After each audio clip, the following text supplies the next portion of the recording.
Muganda agamba nti kiwenyo nga tekinnawenya wosula.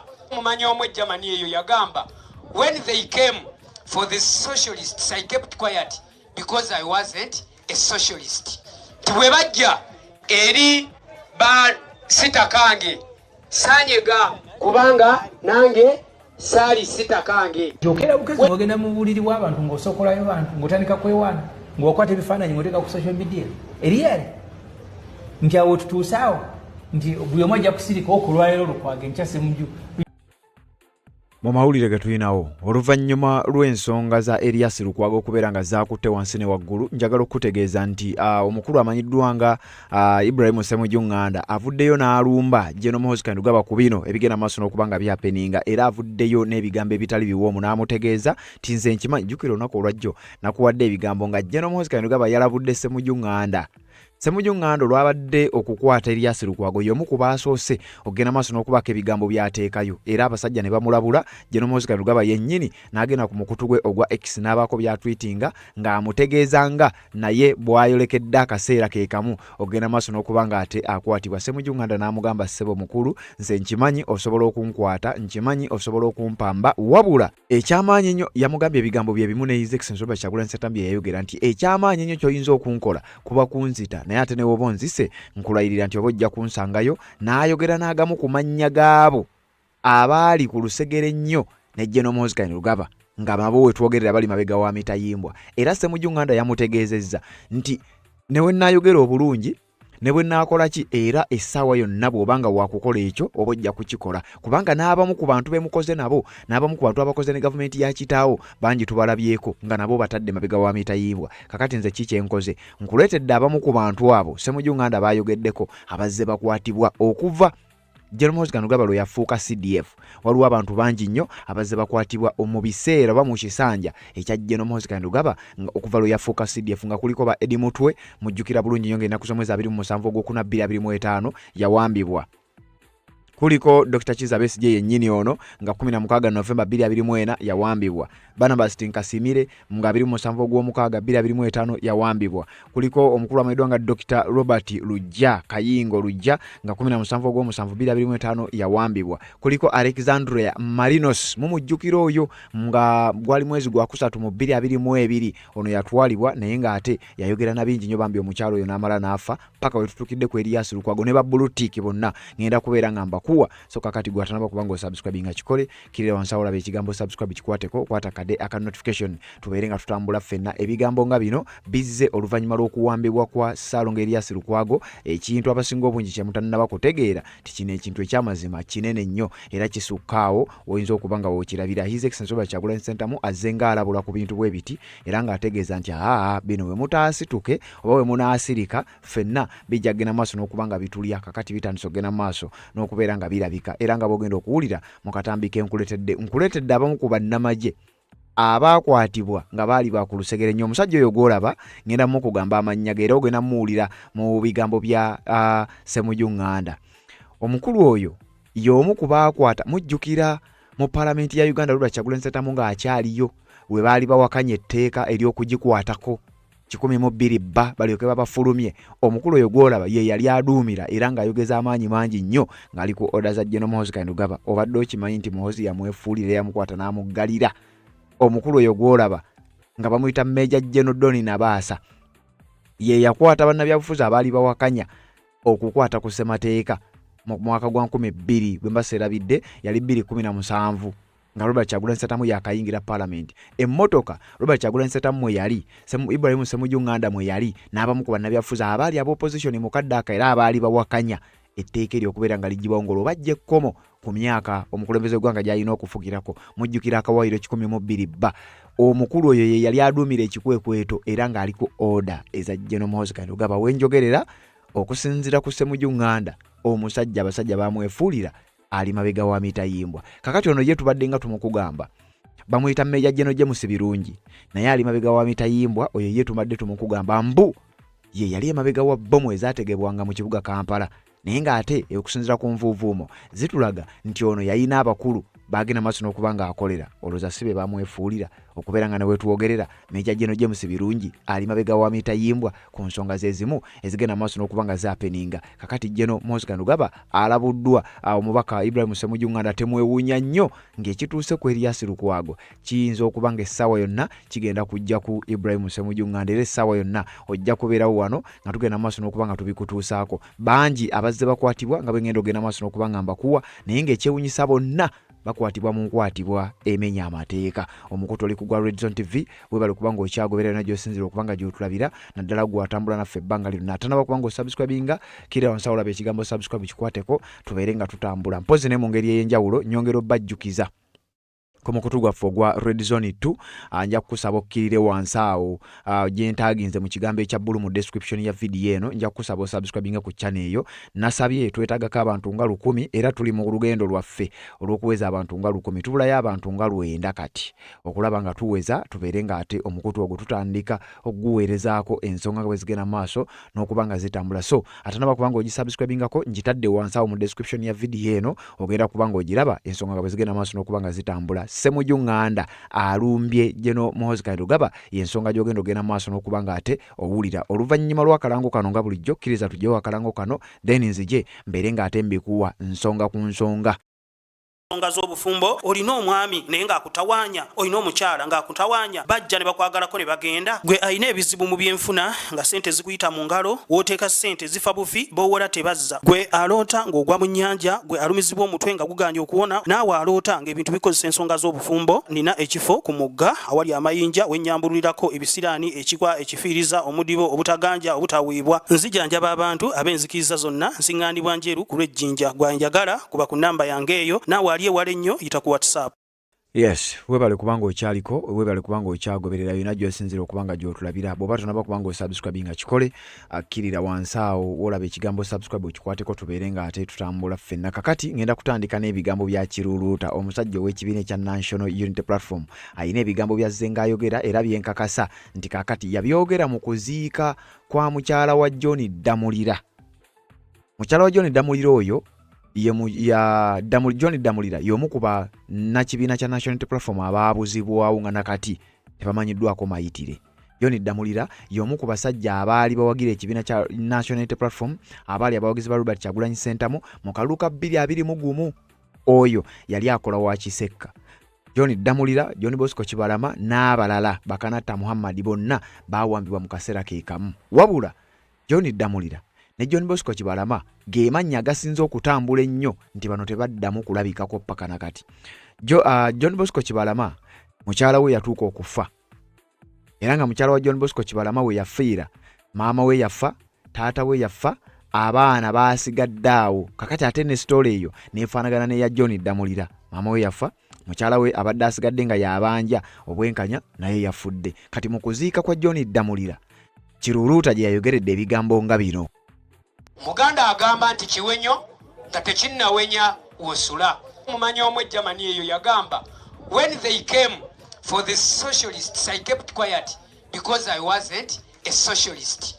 Tibwe bajja eri ba sitakange sanyega kubanga nange sali sitakange.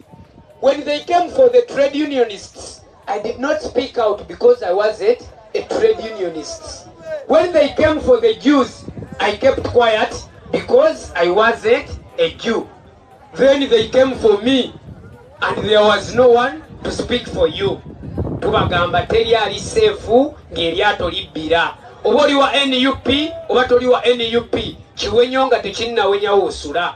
Temubirekera ffe abakulembeze nammwe abakulemberwa ffenna kino kitukwatira wamu kubanga eggwanga lyaffe ffenna leero kiri mu nju ya John Damulira ekyo kigenda kubeera mu nju ya kitange oba mu yiyo. N'olwekyo tugatte wamu eddoboozi tugambe nti ekimala kimala.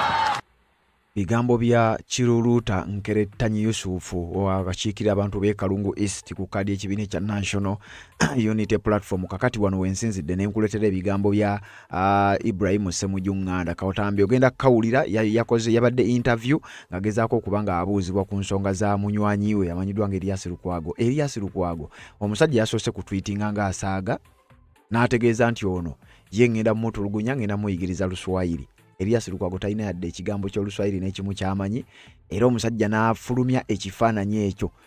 Lwaki ntaddewo ebyo? Mujjukira ku sitole ya Eddie Mutwe, ebigambo ebyo byatandika ng'ebisaaga, era omukulu yategeeza bw'atyo okuva ku olwo paka olwaleero Eddie Mutwe taddangako bweru.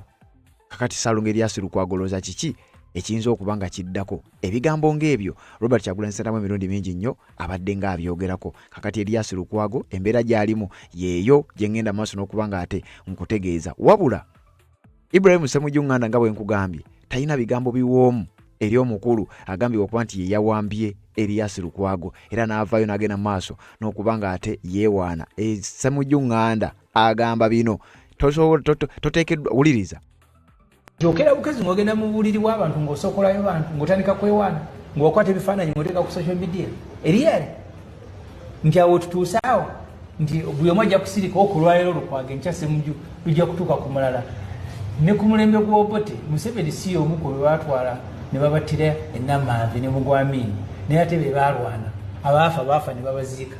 Ne guno omulembe gujja kuggwa. Kyenjagala okusaba abantu kwe kumanya nti omulembe guno mulina obuvunaanyizibwa okugulwanyisa mpaka nga mugugyeewo. Bwe muneesibira mu bitaala ne mwebika bulangiti bajja kunona ate bakomye wano n'abakazi n'abaana mpaka mwenalo muliggwawo.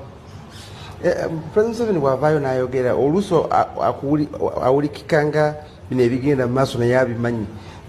President Museveni kati ow'omulundi guno olowooza asobola okukkiriza abantu ne bawamba sitayiro ya Lukwago ebigenda mu maaso, oba olowooza nti bino action ziri independent of Muhoozi? Abakaddiwa banafuwa mwabala mulowooza ng'abakyali oli baba bakaddiya.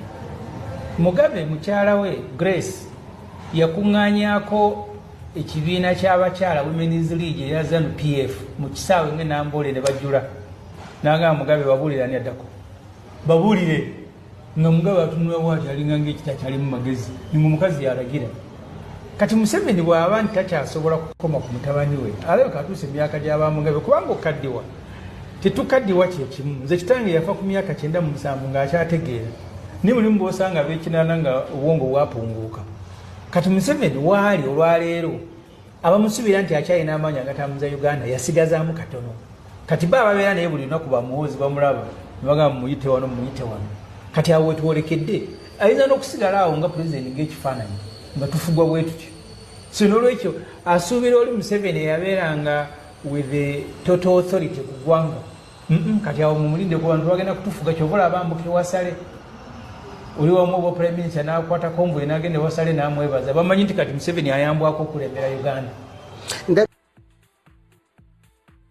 Ebigambo bya Ssemujju Nganda. Ssemujju Nganda yamugambye nti nze sisobola kutya. Sisobola kuresistinga, wabula yagambye nsobola okutya ng'omuntu yenna.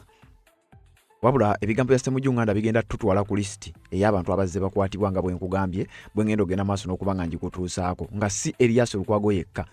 Okuva General Muhoozi Kainerugaba yafuuka CDF, bannabyabufuzi bangi naddala babadde baweebwa ekitiibwa bazze bakolebwako obulabe, bazze bakwatibwa ate nga buli akwatibwa atulugunyizibwa, aswazibwa n'ebintu ebifaanana bwe bityo. Bantu bangi beebuuza lwaki ensonga eno tugireeta olw'ensonga z'ojja okutegeera oluvannyuma awo. Kakati nga sinnaba kubanga nkuwa olukalala kasooke nkuwa akatambi kano.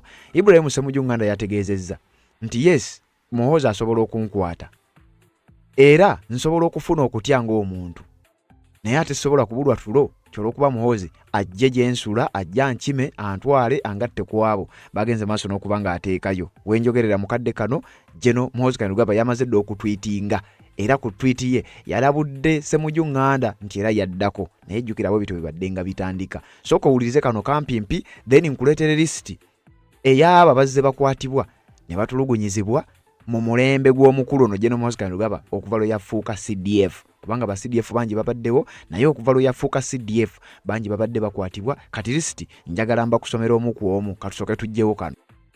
Siinayo kubuusabuusa. Muhoozi Kainerugaba mutabani wa Museveni ow'Ekyeri yawambye Lukwago, amuwambye ate oluvannyuma n'awerekerezaako ku lutimbe lwe olwa social media okwewaana Lukwago kyenaamukola. Lukwago kati ali mu kufuka. Lukwago ngenda baweereza ekifaananyi era nemu n'akiweereza nga bamusibye amaaso. Era n'agambye omusango gwa Mulanga ye Lukwago gamba nti Muhoozi agenda muwa ekiwolu abakuntumya agende mu kooti. Manya nti Lieutenant Colonel Ephraim Byarahanga ne Colonel Peter ayimbisibwe abo ababiri be baali e Kenya nga bawamba Dr. Besigye n'Ajobedi Lutale nga baduumirwa mukama waabwe Muhoozi Kainerugaba. Muhoozi ne wankuba n'enfa ne wankola ki talina kyagenda kunkendeeza, just matter of time. Naye abajja kunsangayo kati tumwine be batta yabasangayo. Muhoozi ne wantwala nanzita bajja kunsanga. Nja kulumwa ng'omuntu yenna bwalumwa nga Muhoozi anzise. But I can assure yajja kunsanga. Bwanga ffe bw'osoma surati Lukumaani gy'eggwera tono nga tugamba nti wama atali binnafusi ya aye alutamuntu. Omuntu ayinza kumanyira mu nsi mwona afiira. Mulimu be baaleka mu nsiko eruweeru, mulimu abafiiridde Somalia, mulimu abaafiira mu helikopita. Helikopita erwana bw'ogiyita ntono bazifiiramu nga bagenda Somalia kulwana. Nze nnumizibwa era ntya ng'omuntu omulala. Nesizaga nti sijja kwebaka kuba Muhoozi yange ajja kunsiba. Ajja nsibe no problem. Ajja nsibe olwafuuke malayika tajja kufa era yetalisibwako talirwala na kulwala. Ajja kubeeraawo nga wakitiibwa n'omusujja nga gumutya. Really abantu balekerawo okutya n'okutiisibwa okusembayo. Muhoozi has a duty. Bw'osalawo okujja mu ofiisi ey'okuweereza abantu nga muwa musolo yakusasula oyina they can call you to order. So bagambye batagambye nze ntambula bulamu bwange oba nsiba oba nzita is entirely up to him. Naabo wagira Muhoozi Kainerugaba yakanasho taimu yaabwe yokkaba kasita ensi eterera neeva ku musingi gw'amateeka. Ojja gwabe manyi nti bano abasirikale babakulu babirungi simanya Nabaasa ani nabo banaakaaba. Oyo Don Nabaasa ndoza be batusiba ku parliament yawo ne batupakira mu drone ne batutwala nga batusibye tetussa tuli ne Bodongo Kyagulanyi awo batutwala e Nagalama ndabirwamu bazituusiza waggulu bagyeko esi tutuuya n'Odongo tunagala tuli mu gym kati nabo banga Muhoozi yabasiba. Kakati omuntu oba otiira ki General oba Lieutenant General Don Nabaasa birungi akulira military intelligence nabo bali mu makomera. Oyinza okudda eno nga beesiimisaga nti we bali ne Muhoozi. Ensi keeva mu kutambulira ku musingi gw'amateeka sijja matter of time buli omu ajja. Sinze neetaaga okubuulira abantu obubi bwa Muhoozi. Bw'anaabeera nga birungi abo babuulira ne Don Nabaasa bajja kuwulira. Bwe naaba nze mbu bawulira babuyita bukyayi. Kasita Besigye muntu tinyefuuza bamushega bakateegaya bwe baavayo ne boogera obubi bwa Museveni wali tewakyalenza okuwakanya Ssemwogerere. Ne wali Ssemwogerere Abaganda muli babi, Ssemwogerere ayagala kufuga. Kakati obubi bwa Muhoozi nze ngenda nakusirika ndabe bulabi. Bano ba Major General Birungi, Lieutenant General Don Nabaasa banne bagwanga limu nabo bakaala. Kati akyalinayo akabuusabuusa ajja kalaba. Kati kyemanyi Anita Among bw'aba ayogera obubi bwa Museveni ayinza okuba asinga nange. Don't speak about first family, you leave them and they here. Kakati genda omubuuzo labo batayogere ku first family. Kati ekyo kirekera abantu. So n'olwekyo embeera gye tulimu yeeyongera kubeera yakazigizigi. Abamu tujja gifiiramu. Katonda abaana abayagadde bajja kugiwona. Ejja kuggwa eyinza okutwala ekiseera. Kuba ekiseera ejja kutuuka biremerere. Nti okera bukazi ng'ogenda mu buliri bw'abantu ng'osokolayo bantu ng'otandika kwewaana ng'okwata ebifaananyi ng'oteeka ku social media. Eriyale nti awo tutuuse awo nti buli omu ajja kusirika okulwaliro Lukwago enkya Ssemujju lujja kutuuka ku mulala. Ne ku mulembe gw'Obote Museveni si omu ku be baatwala ne babattira e Namanve ne Mugwamini naye ate be baalwana baafa ne babaziika. Ne guno omulembe gujja kuggwa. Kyenjagala okusaba abantu kwe kumanya nti omulembe guno mulina obuvunaanyizibwa okugulwanyisa mpaka nga mugugyeewo. Bwe muneesibira mu bitaala ne mwebika bulangiti bajja kunona bataata bakome bano n'abakazi n'abaana mpaka mwena lwe muliggwawo. Ebyabadde ebigambo bya Ibrahim Ssemujju Nganda. Ngenda kuwa katambiko nnambujjuvu nga program bwe yabadde wabula nkugambye ngenda kukuleetera lisiti ey'abantu abazze bakwatibwa abamu ku bo kubanyinza obutabamalayo bazze bawambibwa mu mbeera efaanaganako bw'etyo ate nga bagenda maaso n'okuba nga batulugunyizibwa mu biseera oluvannyuma lwa General Muhoozi Kainerugaba okufuuka CDF. Zaalinga ennaku z'omwezi 28 omwezi gwali gwa kusatu omwaka 2024 General Muhoozi Kainerugaba n'afuuka CDF Chief of Defence Forces ow'amagye g'eggwanga erya Uganda era n'afuuka omuduumizi ow'amagye ago nkugambye zaalingana ku mwezi 28 omwezi gwali gwa kusatu omwaka gwa 2024 mu butongole General Moses Kainerugaba n'afuuka CDF era agenze maaso n'okubaako ebintu bingi byakwasaganyizza wabula nga waliwo abantu abakwatiddwa ng'enkwatibwa yaabwe ebibuuzo bingi ebigitambulirako nga mu abo mwe muli ne bannaabwe be babadde bakoze nabo bebadde batambudde nabo ng'abamu bannamagye. Omukulu oyo gwolaba bamuyita Major General James Birungi. Mwaka nga gumu n'ekitundu emabega yakwatibwa ku bigambibwa okuba nti alina kyamanyi oba yalinga alina kyamanyi ku bomu ezaategekebwanga mu kibuga Kampala. Mujjukira bomu ezattanga abantu simanya Lugogo simanya Uwa kati byazuula okusinza ku report gye twafuna ne bye twakusomerako oba ng'obadde ogoberera nga kiraga nti Major General James Birungi alina kyamanyi era yakwatibwa ali mabega wa Mitayimbo omukulu oyo gwolaba era ku biragiro ebya General Moses Kainerugaba bangi balowooza era bangi bagamba nti omukulu oyo yandiba nga newankubadde yakwatibwa naye yandiba nga abaamukwata bennyini balabika baati oba oliawo okubalabisa kakati oyo omu.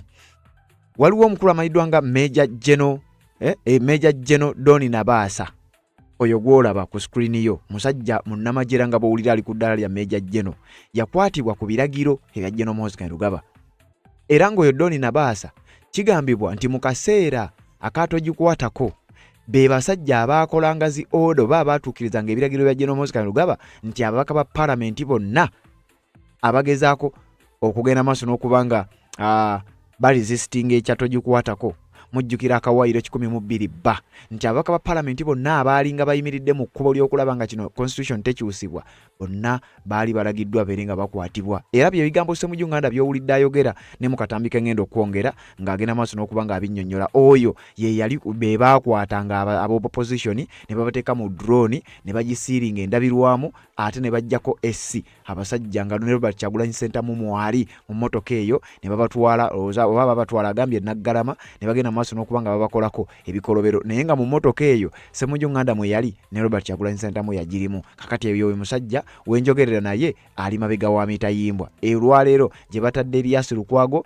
ne Doni Nabasa agambibwa okuba nti gyali emabega w'Emitayimbwa. Kakati ebyo bimu ku bigambo Ibrahim Ssemujju Nganda byasinziddeko ogenda maaso n'okuba nga alabula General Moses Kainerugaba n'amutegeeza nti ssebo nze gye ndi ewaka era obojja jangu ate jangu ng'omazeeko. Kakati bano tebaakomaawo bantu bangi nnyo bazze bakwatibwa okuva period eno yokka okuva General Moses Kainerugaba we yafuukira CDF. Kakati wuliriza ngenda kusooka nkugireyo abo abakoze amawulire era ngenda kusooka nkutegeeze nti eno video tugikola lwa nsonga bamu nawulidde mugamba nti bano be bamu simala bazannya buzannyo bula bula.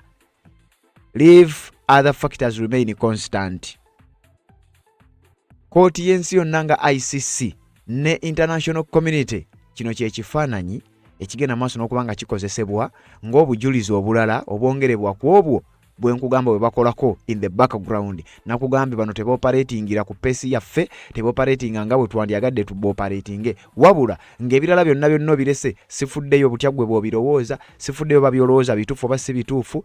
Buno bwe bumu ku bujulizi yemu ku evidence etagenda kwetaaga kunoonyereza nnyo etagenda kwetaaga Amnesty International oba Human Rights Watch okujja esooke esimba amakanda mu Uganda enoonyereze. Buno bwe bujulizi obubeereetedde ne bubeetera ku mmeeza yaabwe nti ku bujulizi bwe muyina na buno mubwongereko bennyininyini bali mu kubweweera. Yensonga lwaki tukozesa emikutu nga gino okusobola okukuleetera ebintu ng'ebyo oba oliawo gwe n'obirabanga bw'obirabye naye ndowooza awo ntegeerekese bulungi nnyo. Kakati wuliriza Edward Ssebufu aka Edi Mutwe ono nga yali mukuumi oba nga mukuumi wa Robert Kyagulanyi Center yakwatibwa ng'ena kusomeza 27 oba yawambibwa yabuzibwa ng'ena kusomeza 27 mwezi ogwokuna 2025 paka n'olwaleero talabanga ku bweru wa kkomera. Yasooka n'abulamukko n'abeera nga talabikako paka General Moses Kainerugaba yatweetinga ebigambo nga bino. He is in my basement. If you see Eddie's head now, he looks like an egg. After he finished crying and urinating, Eddie is looking very smart these days. He salutes Muzei's picture every day. General Moses Kainerugaba yatweetinga ebigambo nga bino nga ensi eri mu kunoonya Edi Mutwe yabuliddewa ani yamuwamba.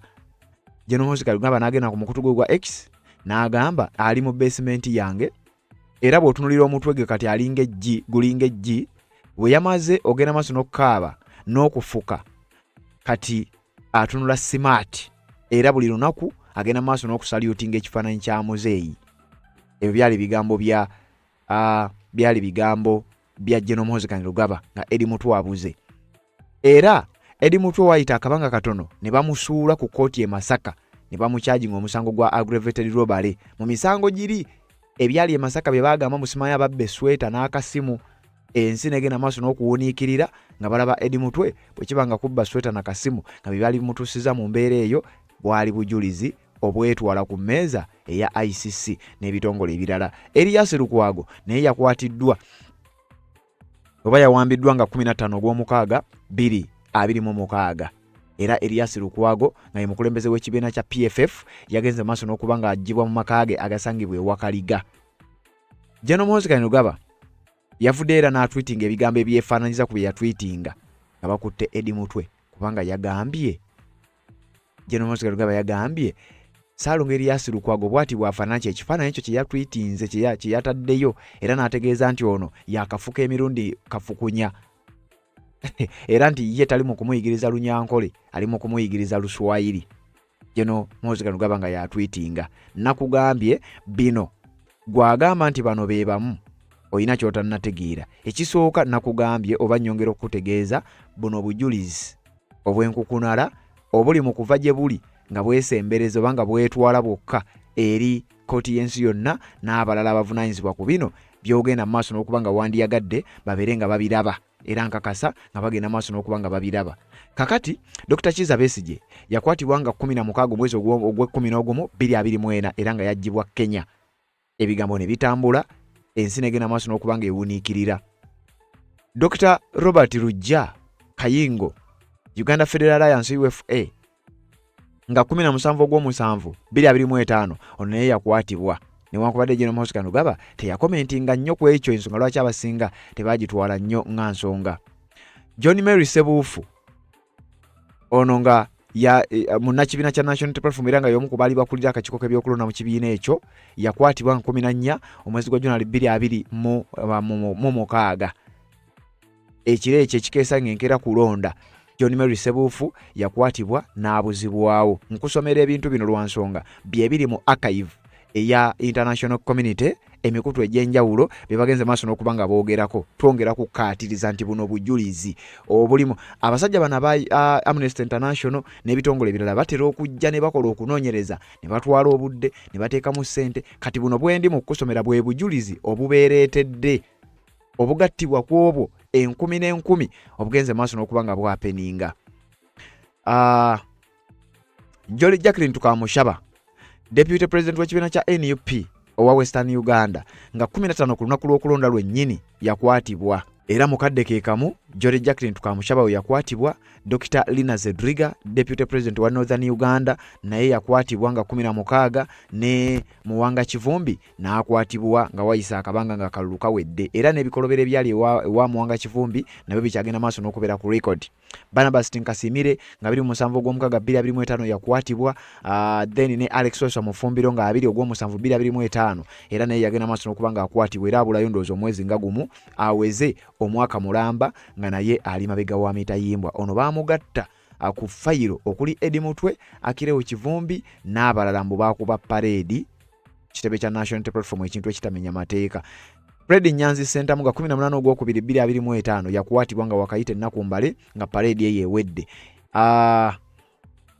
Abalala bangi nnyo omuli ne Alexandria Marinos oye yali yakwatibwa emabega era mu myaka gino mitono nnyo bambi n'agenda maaso n'okuba nga yafa engeri eyali tennaba kubanga etegerekeka. Kuno tugattako Akirewo Kivumbi ne lisiti endala nga bweri mugenda maaso n'okukola rounds ku international community emikutu egy'enjawulo Amnesty International, Human Rights Watch, ekitongole kya United Nations, ekitongole ky'amawanga amagatte, omukago gwa Bulaaya, Parliament ya Bulaaya, European Union Parliament, bonna boogeddeko ku nsonga ezo. Nange n'ensalawo ngende maaso n'okuba nga nzikutuusako. Gwatanaba kubanga osubscribinga kikole kati njagala kukuwa Ibrahim Ssemujju Ssemujju ebigambo byayogedde bibadde byankizo nnyo era biteeka okuba nga bituuse ku mukulu amanyiddwa nga General Muhoozi Kainerugaba ekinaddirira onaawulira. Nakugambye ensonga lwaki nkuleetera ebigambo bino twetaaga obbiwulira weetaaga obbimanya kakati biwulirize naddala gwe amaze okugenda maaso n'okuba nga osubscribinga nja kukusaba genda mu comment section teekamu obubaka bwo ku nsonga zino zennyini tubeere nga ate tutambuza ensonga eno egguke. General Muhoozi Kainerugaba tolowooza nti ebintu bitambula nga bwe yabibala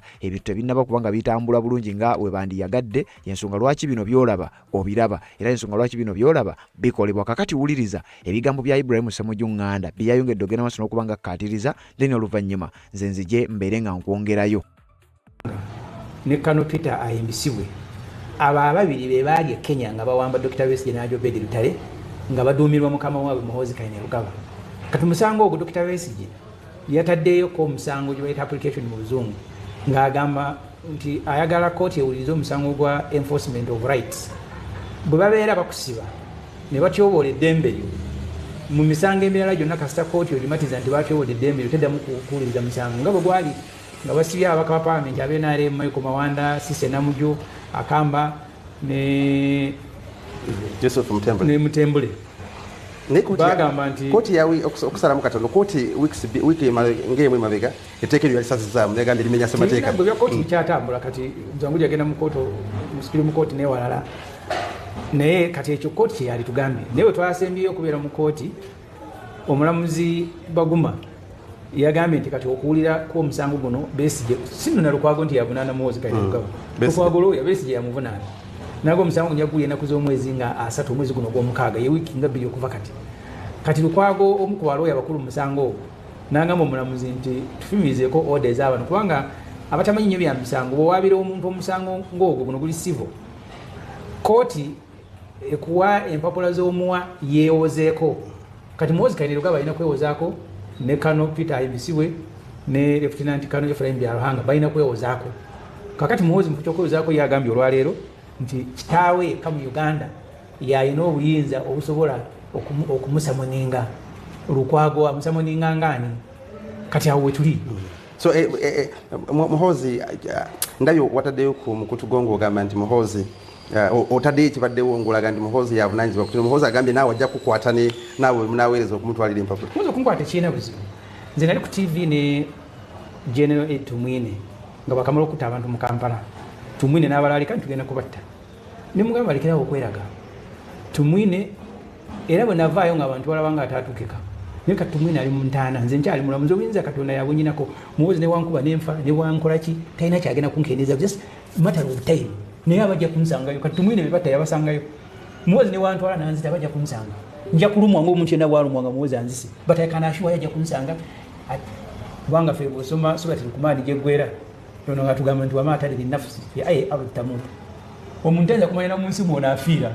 Mulimu be baaleka mu nsiko eruweru, mulimu abafiiridde Somalia, mulimu abaafiira mu helikopita. Helikopita erwana bw'ogiyita ntono bazifiiramu nga bagenda Somalia kulwana. Nze nnumizibwa era ntya ng'omuntu omulala naye sijaga nti sijja kwebaka kuba Muhoozi yange ajja kunsiba ajja nsibe no problem ajja nsibe olwo afuuke malayika tajja kufa era yetalisibwako talirwala na kulwala ajja kubeerawo nga wakitiibwa n'omusujja nga gumutya. Really abantu balekerawo okutya n'okutiisibwa okusembayo. Muhoozi has a duty bw'osalawo okujja mu office ey'okuweereza abantu nga wa musolo yakusasula olina they can call you to order. So bagambye batagambye nze ntambula bulamu bwange wansiba wanzita is entirely up to him. So kati mu office nga CDF ng'alaga nti yali waggulu w'amateeka nti n'okumusavinga obusavizi papers okurespondinga ku musango nti nabo already musango. Kati awo tutuuse nze mbadde mu kampeni eziwedde nga ngamba abantu beekira ntingire mu Ffeeza enkambwe nga Maganda Museveni ali intelligent ne wa mutima mubi mutabani kyali intelligent ate wa mutima mubi. Kakati ate Museveni ne magamba akaddiye ku myaka 82 buli omu kitaawe bwatuuka mu emyaka gw'omuyamba kati Muhoozi yayamba ku kitaawe era bangi bagenda kukaaba n'abamuwagira. Kyanjula tugamba nga ne banda afudde nti abafuzi bannakyemalira okumanya babi n'abamuwagira bakaaba. Gwali omanyi nti amogenza okera ku makyanga akaaba naye nga alowooza buli kimu Museveni yakisalawo kasita abeera nga muzeeyi kati naye akaaba n'abawagira Muhoozi Kainerugaba kanasho taimu yaabwe yokaaba kasita ensi eterera neva ku musingi gw'amateeka. Ojja gwali omanyi nti bano abasirikale babakulu babirungi simanya nabaasa ani nabo banaakaaba. Oyo Don Nabaasa ndoza be batusiba ku parliament yawo n'otupakira mu drone batutwala nga batusibye tetussa tuli ne bodongo Kyagulanyi awo batutwala eNagalama ndabirwamu bazituusiza waggulu bajjeeko esi tutuuya n'odongo tunaga tuli mu gym kati nabo banga Muhoozi yabasiba kakati omuntu obotira ki General Lieutenant General Don Nabasa birungi akulira military intelligence nabo bali makomera uyanze okudeno nga besimisaga nti we bali ne Muhoozi ensi keva mu kutambulira ku musingi gwa mateeka sijate matter of time buli omajja kala kati abantu bakole batya in the meantime ngolaba amateeka tebataga respecting omuntu bamusiba namusibye namuwamba nakyewanira abantu sawa zibakola ki kubitamu abantu bisere bisinga ebintu bo byogera kuba kutwala nga ino obukyayi bwe bagenda buli omwe abiyitamu sinze neetaaga okubulira abantu obubi bwa Muhoozi bwana abeera nga birungi abo babulira ne Don Nabasa bajja kuwulira bwe nabanze mu bawulira babuyita bukyayi kasita babesigye muntu tinyefuza bamushega bakategaya bwe bavayo ne boogera obubi bwa Museveni waitu wakyalenza kuwakanya Semwogerere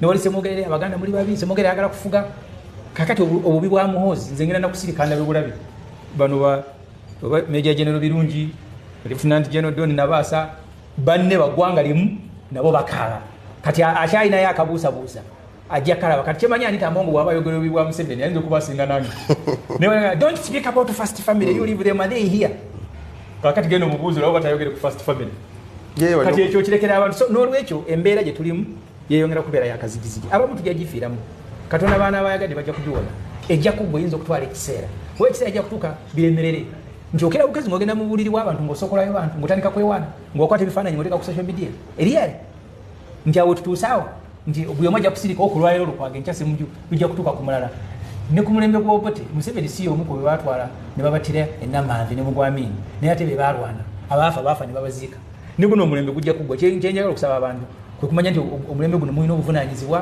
okugulwanyisa mpaka nga mugugjeewo bwe muneesibira mu bitaala ne mwebika bulangiti bajja kunola bataata bakumi wano n'abakazi n'abaana mpaka munalo muligwawo President Museveni bw'avaayo n'ayogera oluusi awulikikanga bino ebigenda mu maaso naye abimanyi President Museveni kati ow'omulundi guno alowooza asobola okukkiriza abantu ne babawamba sitayiro ya Lukwago ebigenda mu maaso oba olowooza nti bino action ziri independent of Muhoozi abakaddiwa banafuwa mwabala bamu mulowooza nga abakyali oli babakaddiya Mugabe mukyala we Grace yakuŋŋaanyaako ekibiina ky'abakyala Women's League eya ZANU PF mu kisaawe ng'enambole ne bajula nagamba Mugabe babulira n'addako babulire nga Mugabe atunula bwati alinga ng'ekita kyali mu magezi ninga omukazi yalagira kati Museveni bw'aba nti takyasobola kukoma ku mutabani we alabika atuuse emyaka gy'aba Mugabe kubanga okaddiwa tetukaddiwa kyekimu nze kitange yafa ku myaka 97 ng'akyategeera ne mulimu bw'osanga ab'ekinana nga obwongo bwapunguuka kati Museveni waali olwaleero abamusubira nti akyalina amaanyi agatambuza Uganda yasigazaamu katono kati baba babeera naye buli lunaku bamuhoozi bamulaba ne bagamba muyite wano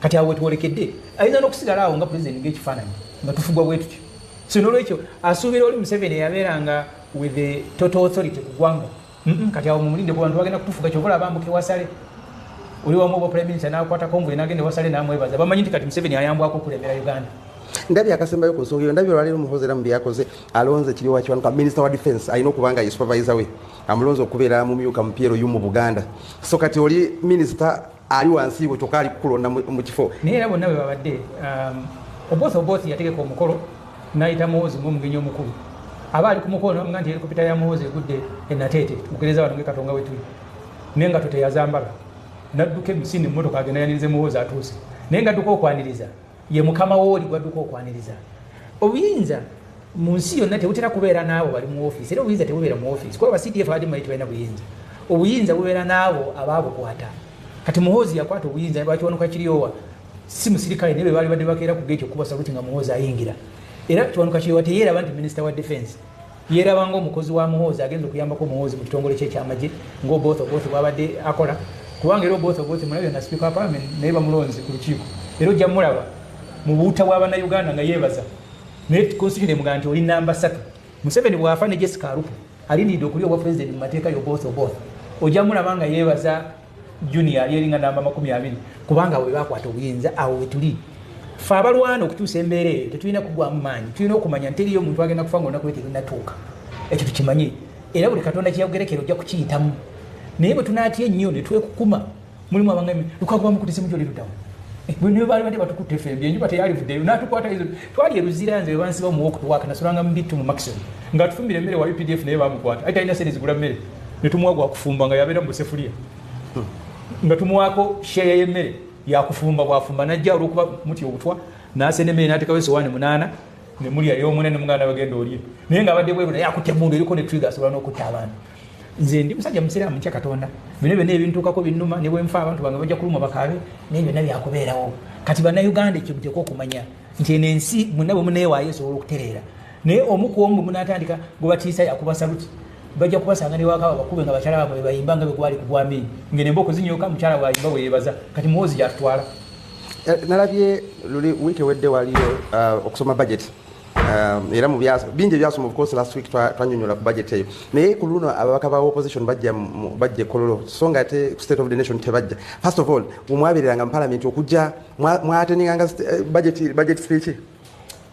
Parliament njiruddemu myaka 15 mulimu bye twabeeramuko mu ntandikwa naye enkola y'abantu eyawukana nze twaliko ku Serena awo nga Museveni azze okwogera budget minisita yasooka naye nga namweweredde yayogeranga kimu n'omukuba olube mu dakiika 5 yali afundikidde speech bwe mba mukkiriziganyizibwa twagenda n'ebipande byaffe bimuvoola ng'omuntu eyali akamala okubba obululu ebyebi bannaffe nga bwe twabiwandiika abasinga obungi byabalemera mu makooti twali ababiwalika twalinganga mukaaga balangenda okutunda babiganga ebipande bawona bajja kasabiti nga biri muno mu makooti baatidde bijjayo. Abantu mulimu okulwana balabanga ekintu ekisa omuntu wansi ayita obalaba Museveni abakalabakala be bayingiriziko ne balwana ne batwala obuyinza basemwogerera abeetekamu digi basigala wano ene mu kulwana ne mu palamenti munze nkirabiddemu nga abaka ba palamenti aba opposition bennyini be bakukumakuma nti awo oyitiriza nga nabe naale tebanakukomako onakuluma olanya lweyajja n'aleeta poliisi ne banjola mu palamenti abaali bantuukirira nti nfulume olanya ngambye nfulume ne mugala sijja kufuluma nga n'aba opposition kwe bali nga tuyako ntegete embarasi temujuyo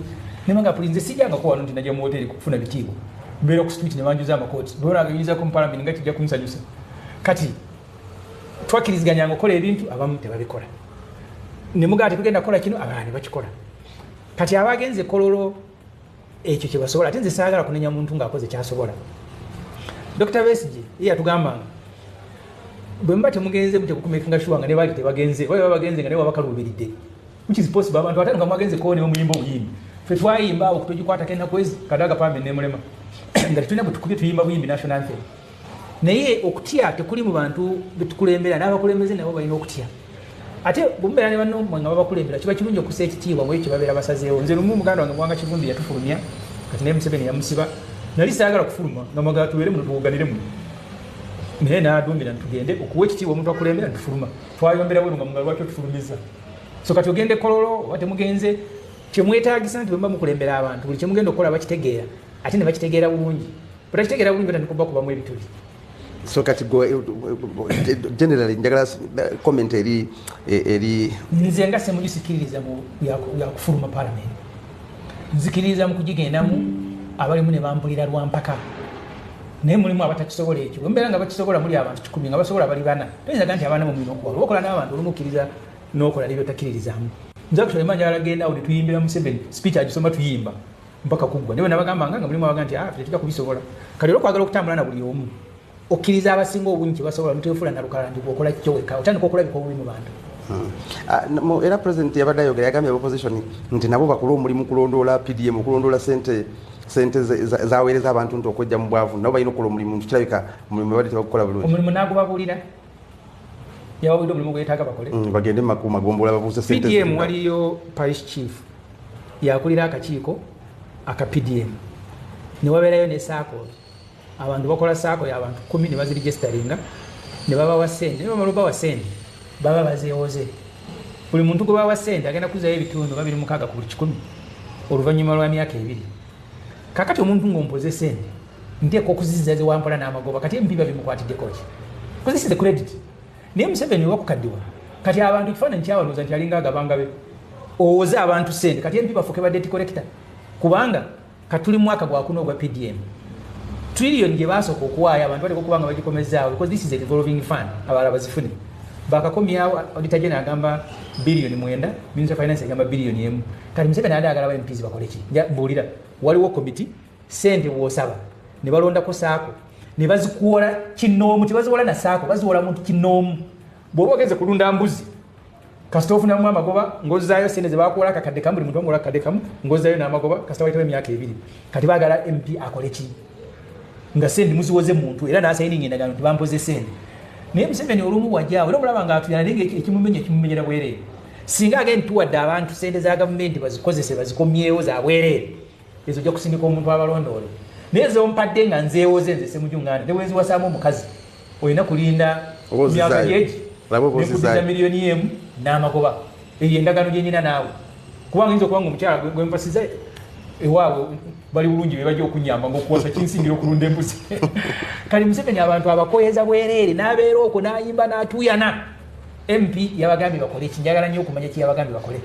balondoole bano abakozi ba gavumenti sente zino bazikozesa mu butuufu abantu bazibawa MP first of all amanya ddi zagenze kuba sente ezo ziva butereevu mu finance ne zigenda kumuluka MP tamanya ku account taliika ate kumuluka zituka kuvaawo zigende mu circles n'abasaakolo bazifunye kubanga ba MPs bonna bayingiza mu kinadde kubasiba era nga baziridde obanga bagamba nti baziwa bawagizi baabwe so yada batuma mulimu ogutali gwabwe era nga naye akimanyi bulungi naye nga bayogerera mu bali bayagala bamuwane wiki ewedde era twalaba Besigye yakuddayo emabega nga tumaliriza yali wakulabikira mu kooti n'atajja mwabaddemu kiki ekyabaawo twali tusembyeyo okubeera mu kooti omulamuzi Baguma n'alagira ab'ekitongole ky'amakomera ekyeruzira kikkirize balooya ba Besigye okugenda eruzira nga balina ebyuma ebisobola okuwuliriza amaloboozi agaabo abalumiriza Besigye nti yali mu lukwe lw'okuggyako gavumenti bwe banaamala okubiwuliriza ebyuma mulimu ne bu vidiyo babulabe bateeseganye ne Besigye butya bwe bagenda okuddamu kuba kati wetutuuse gavumenti yaleeta obujulizi kati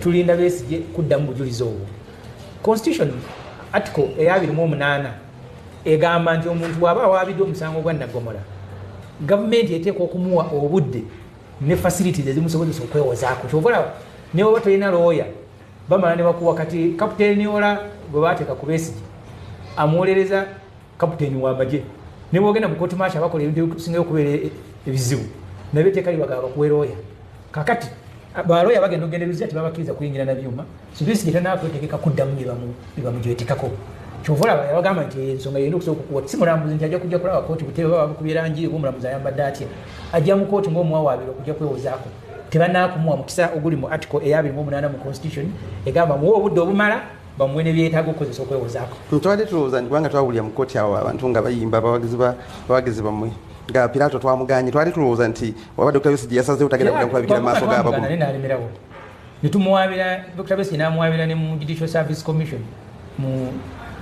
yamwabira mu lokanso ne tumugamba nti omuntu bw'oba awaabidde ng'ate akuwaabidde gw'owozesa si kimu magezi Besigye akuwaabidde ng'agala ekisooka oli incompetent ekyokuba oli biased ate osigale ng'omuwuliriza ne Baguma n'alemeramu kati Besigye obutajjaawe luzira omu ku basirikale b'eruzira mu butongole kyeyagambye kooti nti yagala waliwo ensonga ezeetaaga okumulungula wakati we ne wakati w'abalooya kati kitwanzise n'akwogerako naye kumanya kyamuganye kujja ekyo kyenatutte oweruzira kye babuulidde kooti ekisembayo mu wiiki eno era ne pulezidenti yabadde kolooya kyogeddeko ekyokugoba abantu ku nguudo okubagoba mu ntobazi babamenyedde amayumba Museveni yagambye nti ekyo kigenda maaso kuba baagala kutereeza ggwanga eggwanga terisobola kutandikira awo okutereera ensi zisooka kutereera nkola bw'otandika ogissa mu nkola kati ffe twasukkawo awo era Katonda atusaasire e Bulaaya ogenda n'osanga ekibuga ng'enguudo n'ebizimbe ebiriko byazimbibwa 1718 buli ekigenda okuzimbibwa kizimbibwawo mu mateeka era gweyakongerananikabera mukwekoto kyakumenya naye kati Museveni yeebakira ku mulimu Museveni yajja wano okubala abantu okwasooka kwali kwa 1990 mu Uganda ng'erina abantu miliyoni 12 ebiseera ebyo Kampala eyinza okuba yalimu abantu 5,000 n'obutawera tinabala nga badduka entalo anatereeza eggwanga kubanga tulina the National Planning Act etteeka ery'okuteekateeka Uganda olisa mu nkola kati olwaleero abantu mu Uganda abazimba amayumba nga tegaliiko pulaani bazimbanga buzimbi tulina amaka mu Uganda erimu amaka miliyoni 10 n'emitwalo 6 amaka gaffe galimu abantu 4 n'obutundutundu kwaga amaka emiliyoni 10 nkakasa bw'oba mulimu amaka agazimba amayumba nga gali ku pulaani gayinza obutawera $500,000 kitegeeza agenda okussa mu nkola tokoma ku bali ku street ne bano bonna abazimba olina ogenda n'obamenya eggwanga ne litandika buto Rwanda kye yakola Rwanda nakyalirako gye bayita Rwanda Development Board ne beewola ssente mu World Bank n'ebitongole ebirala ne bagamba nti mu myaka 10 tugenda kudealinga with the informal settlement mu Kigali ne Ethiopia yakikola bw'ogenda Ethiopia mu kibuga kye bayita Kazanski kiri mu Addis baasalawo nti wooteri zonna tugenda zitwala eyo mu nkola ennambulukufu enneeteekereteekere ne batandika okusengula aba naye gavumenti emala bazimbira amayumba ne bava we bali kaakati ne babatwala awo ne bamenyawo ne batereeza olenza okuzanyisa budere bye ebisobola bibeera mu mitwe gy'abantu nga e Rwanda bagamba informal settlement buli ewali abantu batandika Katanga baga nti abo tunonye sente tugende tubazimbire ekiboga tugende tubazimbire bombo ne babatwala abo ne babera kiri ate ne baleta abagagga ne bagulawo ne sente gavumenti zekozesa nefunamu n'amagoba ate kati abonege neno nabali mu kivulu gavumenti bwezikola tezibanga balunda nti abalundi ne batabana order ne watali walundirayo kati Museveni baleese empisa zaabwe z'okulunda enti baziteeke mu gavumenti ati can't work abantu n'ebizimbe byennyini ebimu byolwanirira mu street mu Kampala ne Wakiso naye byennyini tebirina pulaani akiri emaaso azeewo omumenyi w'amateeka n'ow'ekizimbe ali emabega naye aliwo omumenyi w'amateeka uganda ali ku street aveeko kati tulina obuzibu katoofe erina kutandika na gavumenti erina kukola nga Ethiopia gw'otwala kyokola African Development Bank bwe bekuwola sente ekugamba nti ne bwe kibeera kinyonyi nga kisula mu muti buvunaanyizibwawo okukijjawo n'okitwala ewantu wala ekasokose naliyo newagenda okuyita Southern Bypass nga African Development Bank egambye tokoma bukomi kusengula balina mu maka oli ne wabeera wa kigaali nga badde atunda mandaazi obulamu bwe tobuleeta ku kibayita sudden stop n'ow'ekigaali n'omutwala mu katawuni akalala n'omusengula gy'anaatundira amandaazi because obulamu bwe oli mu kubusaanyaawo so kati gavumenti erina okuba ne programu ng'eri expensive ng'eri systematic n'oddira abantu abatannaba kuzimba bo n'ogaa bajja kuzimbira ku plan n'oba ne plan Rwanda yeewa myaka 2 okumalawo informal settlement n'ogaa nti mu Uganda tusuubira tujja kumalawo emyaka emirala 3 okujjawo informal settlement ate naakuzimba tekukuba ne plan abazimba edda n'ogenda nga obaliyira bwebasengula naye bano bazukuka kumunga nkuba oba oli wakanga webasino gy'olya ng'etonya ku mabaati ndi kiki bagoba abantu amagye ne poliisi ne jaati na buli omu bali kukubo ensi tebazitambuza bwe batyo nakasembayo ate abakulembeze mu bifo abantu gye bagoba tetunabalabako nga bali active mu kuliringa mu lutalo olw'okulwanirira abantu bano tulabye abantu buli omu Kawala Busabala buli omu ali ku lulwe ensonga z'obufumbo olina omwami naye ng'akutawaanya olina omukyala ng'akutawaanya bajja ne bakwagalako ne bagenda gwe alina ebizibu mu byenfuna nga sente zikuyita mu ngalo wooteeka sente zifa bufi b'owola tebazza gwe aloota ng'ogwa mu nnyanja gwe alumizibwa omutwe nga guganja okuwona naawe aloota ng'ebintu bikozesa ensonga z'obufumbo nina ekifo ku mugga awali amayinja wennyambululirako ebisiraani ekikwa ekifiiriza omudibo obutaganja obutaweebwa nzijanjaba abantu ab'enzikiriza zonna nsiŋŋaanibwa njeru ku lw'ejjinja gwanjagala kuba ku nnamba yange eyo naawe ali ewala ennyo yita ku WhatsApp